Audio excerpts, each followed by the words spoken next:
ಸರ್ವರಿಗೂ ಶುಭ ಸಂಜೆ. ಕನ್ನಡಕ್ಕಾಗಿ ಒಂದು ಕ್ಷಣ.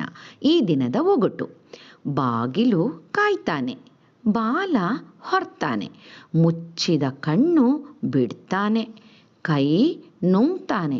ಯಾರೀ ಬಂಟ? ಸರಳ ಸುಂದರವಾಗಿದೆ. ಎಲ್ಲರೂ ಪ್ರಯತ್ನಿಸಿ. ಬೇಗ ಬೇಗ ಉತ್ತರ ನೀಡಿ. ನಿಮ್ಮ ಪ್ರಯತ್ನ ನಿರಂತರವಾಗಿರಲಿ. ಈ ಒಗಟಿನಲ್ಲಿಯೇ ಸುಳಿವು ಕೂಡ ಇದೆ. ನಿನ್ನೆ ನಾನೊಂದು ಒಗಟು ಕೇಳಿದ್ದೆ.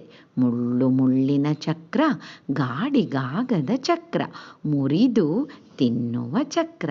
ಉತ್ತರ ಚಕ್ಕುಲಿ. ಅಮ್ಮ ಮಾಡುವ ಚಕ್ಕುಲಿ ಅದು ವೃತ್ತಾಕಾರದಲ್ಲಿಯೇ ಇದ್ದರೆ ಅದಕ್ಕೆ ಚಕ್ಕುಲಿ ಎನ್ನುವುದು. ಸರಳ ಸುಂದರವಾಗಿತ್ತು. ಮತ್ತೊಮ್ಮೆ ಎಲ್ಲರಿಗೂ ಶುಭ ಸಂಜೆ. ಕನ್ನಡಕ್ಕಾಗಿ ಒಂದು ಕ್ಷಣ. ನಿಮ್ಮೊಂದಿಗೆ ಆಶ್ರೀ.